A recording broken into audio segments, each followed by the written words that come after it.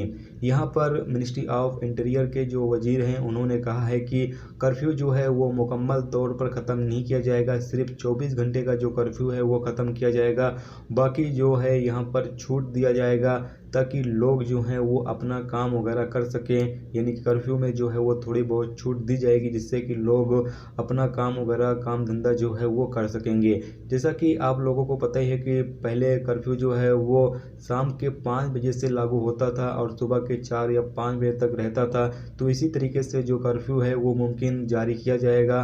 बाकी इस हवाले से अभी कोई भी डिटेल नहीं बताई गई है। डिटेल जो है वो जुमेरात को मिनिस्ट्री ऑफ इंटीरियर की तरफ से जारी की जाएगी। तो जैसे ही डिटेल आएगी तो वो आप तमाम दोस्तों के साथ जो है वो शेयर करेंगे।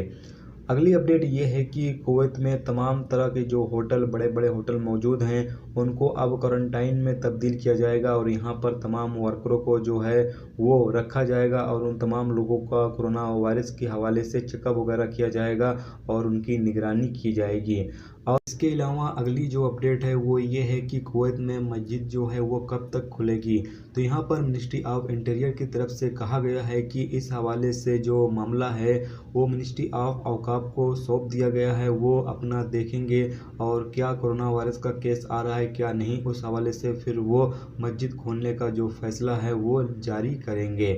इसके अलावा अगली जो अपडेट है, सिविल सर्विस कम्युनिकेशन ने कहा है कि जो हेल्थ और मिनिस्ट्री ऑफ इंटीरियर के सेक्टर से काम करने वाले वर्कर हैं जिन्हें अभी तक सैलरी नहीं मिली है, उन तमाम वर्करों को उन तमाम एम्प्लॉय को जो है वो सैलरी दी जानी चाहिए। ख़ास तौर से ऐसे लोग जो कोरोना वायरस से मुतासिर हुए हैं, यानी जो कोरोना वायरस से परेशान हुए हैं, उन तमाम लोगों को जो सैलरी है वो दी जानी चाहिए।